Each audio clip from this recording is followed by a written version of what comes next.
बिस्मिल्लाहिर्रहमानिर्रहीम। आज हमारा चूँकि चैप्टर कंप्लीट हो गया है तो आज हम इसके एक्सरसाइज के ऊपर बात करेंगे। चैप्टर के एंड में सोसाइटी, टेक्नोलॉजी एंड साइंस के टॉपिक के हवाले से एक टेबल गिवन है, वो आपने रीड कर लेनी है एमसीक्यूज़ के लिए। ठीक है। एक्सरसाइज में एमसीक्यूज़ में जो पहला एमसीक्यूज़ है वो है कि the major portion of natural gas is, कि नेचुरल गैस जो हमने सोर्सेज ऑफ ऑर्गेनिक कंपाउंड्स में पढ़ा था, coal, natural gas and petroleum, तो उसमें नेचुरल गैस में हमने पढ़ा हुआ था कि मीथेन जो है वो 85% नेचुरल गैस है। ठीक है। नेचुरल गैस का मेन पोर्शन क्या है? 85% मीथेन। बाकी ऑप्शंस भी गिवन है, इथेन है, ब्यूटेन है, प्रोपेन है, उनकी भी कंसंट्रेशन होती है नेचुरल गैस में, लेकिन जो मेजर पोर्शन है वो मीथेन है। इन organic compounds carbon atoms form, organic compounds में कार्बन एटम्स कौन से बॉन्ड बनाते हैं? Ionic bond, metallic bond, covalent bond. तो हमने पढ़ा हुआ है बेटे कि ऑर्गेनिक कंपाउंड्स में कोवेलेंट बॉन्डिंग होती है। Which of the following is an aromatic compound? Aromatic compound कौन सा है इन सारे कंपाउंड्स में? प्रोपेनॉल है, एसीटोन है, साइक्लोहेक्सेन है, और जो फोर्थ ऑप्शन है वो है बेंजीन। एरोमेटिक कंपाउंड्स हम आगे चैप्टर नंबर 16 में डिटेल से स्टडी करेंगे, लेकिन यहाँ मैं सिर्फ आपको इतना बता दूँ कि वो ऑर्गेनिक कंपाउंड्स जिसमें अल्टरनेट डबल और सिंगल बॉन्ड होते हैं, या अल्टरनेट डबल या ट्रिपल बॉन्ड होते हैं, तो उन ऑर्गेनिक कंपाउंड्स को हम एरोमेटिक कंपाउंड कहते हैं, और इसकी कॉमन एग्जांपल है बेंजीन की। ठीक है। C6H6 आप इनका स्ट्रक्चर ड्रॉ करेंगे, साइक्लिक स्ट्रक्चर है, तो आपको नज़र आ जाएगा कि अल्टरनेट डबल और सिंगल बॉन्ड्स होते हैं इसमें।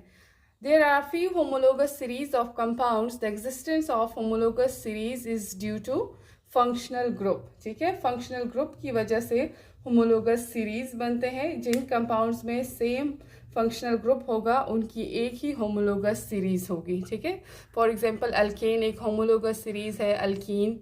सेकेंड होमोलोगस सीरीज है अल्काइन है। अल्कोहल एक होमोलोगस सीरीज है क्योंकि उसमें OH फंक्शनल ग्रुप होता है।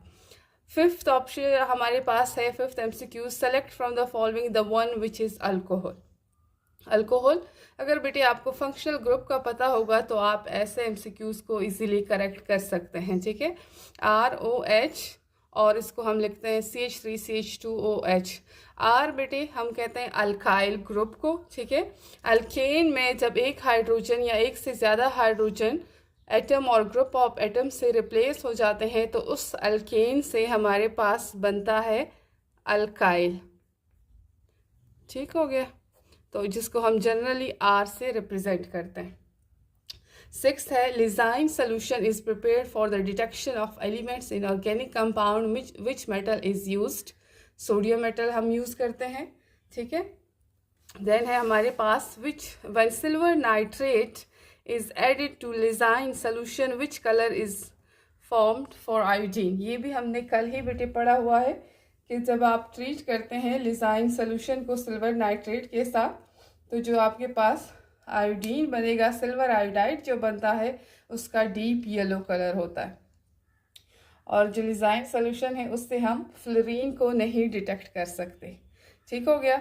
और एक और बात मैंने बतानी थी बेटे कि सोडियम के अलावा लिजाइन सोल्यूशन बनाने के लिए हम पोटाशियम को भी यूज़ कर सकते हैं। अगर ऑप्शन में कहीं सोडियम ना हो तो हम पोटाशियम भी लिख सकते हैं, लेकिन पोटाशियम का चूँकि वॉयलेंट रिएक्शन होता है हीट करने से, तो उस वॉयलेंट फास्ट रिएक्शन होने की वजह से लिजाइन सोल्यूशन हम सोडियम का बनाते हैं, क्योंकि सोडियम का मॉडरेट रिएक्शन होता है। When water vapors are passed over white anhydrous copper sulfate, which color is formed? Deep blue. The simplest molecule of buckyball contain carbon atoms 60. If a molecule contain more than one functional group, it is known as polyfunctional. उसके बाद questions है brief answer के। For example ये short questions, what is functional group?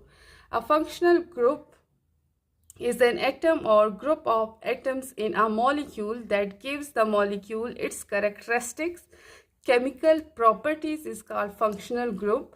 For example, chloride, अगर alkane में एक या एक से ज़्यादा हाइड्रोजन रिप्लेस हो जाते हैं तो अल्काइल क्लोराइड बनेगा। तो ये पूरा एक होमोलोगस सीरीज़ होता है हेलाइड का, अल्कोहल का, अमाइन का, डबल बॉन्ड, ट्रिपल बॉन्ड, इन सब का हमारे पास होमोलोगस सीरीज़ बनता है। ठीक हो गया। उसके बाद है हमारे पास what is the difference between partial and total synthesis of organic compound. In partial synthesis, an intermediate product of reaction is used to synthesize the required product. For example, preparation of vegetable ghee or formation of soap में हम intermediate use करते हैं, starting material use नहीं करते. In total synthesis, the starting material is converted through many steps into targeted product. For example, synthesis of urea by Wooler. What is coal? How is coal used as a source of organic compound? Coal is produced by the decay of trees or decay of plants buried under the earth's surface for millions of years.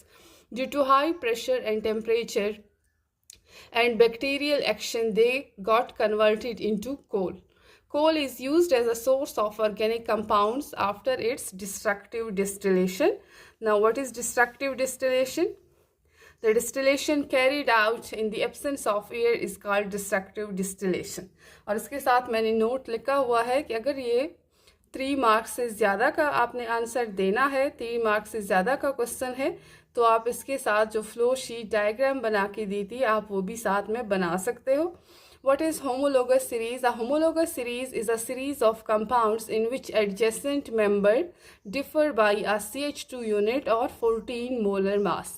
The individual members are called homologues. For example, alcohol series जिसका general formula होगा ROH. R hydrocarbon के portion को show करता है, N1 N2 number of carbon atoms. तो R की जगह पे फिर क्या आएगा, 1 कार्बन एटम वाला CH3 हो जाएगा और 2 कार्बन एटम वाला CH3 CH2 हो जाएगा। फार्मूला आपके पास CH3OH और ये CH3 CH2OH। ठीक हो गया। तो हमारे पास ये हाइड्रोक्सिल इसका फंक्शनल ग्रुप है और R हमारे पास हाइड्रोकार्बन का जो पोर्शन है वो डिपेंड करता है कि उसमें कितने कार्बन एटम्स होंगे, तो वो उसकी लेंथ इसी तरह बढ़ती जाएगी। How sulphur can be detected in organic compound, ये भी हमने कल ही पढ़ा हुआ था कि सल्फर को हम कैसे डिटेक्ट करेंगे। Lysine solution is acidified with acetic acid and boiled to expel H2S gas. जो H2S गैस एक्सपेल होगी उसकी स्मेल रोटन एग की स्मेल ही हमें इंडिकेट कर देगी कि जिसमें कंपाउंड में सल्फर मौजूद है। अदरवाइज हम इसको यूज़ कर सकते हैं H2S gas which turns lead acetate paper black that indicate the presence of sulfur in the organic compound, then उसके रिएक्शन भी लिखने होते हैं। लॉन्ग क्वेश्चन है, what are the main sources of organic compounds. ठीक है, ये हमने पढ़ा हुआ है। How organic compounds are used in our daily life. Write down any 10 functional groups. Give reason for the importance of organic chemistry. Give the chemical test for the detection of elements in organic compounds, जो कि lecture number 6 और 7 और 7 का जो last part है वो ये वाला क्वेश्चन है। ठीक है, अगर आपको फिर भी कोई डाउट्स हैं तो आप मुझसे कमेंट सेक्शन में पूछ सकते हैं। Thank you.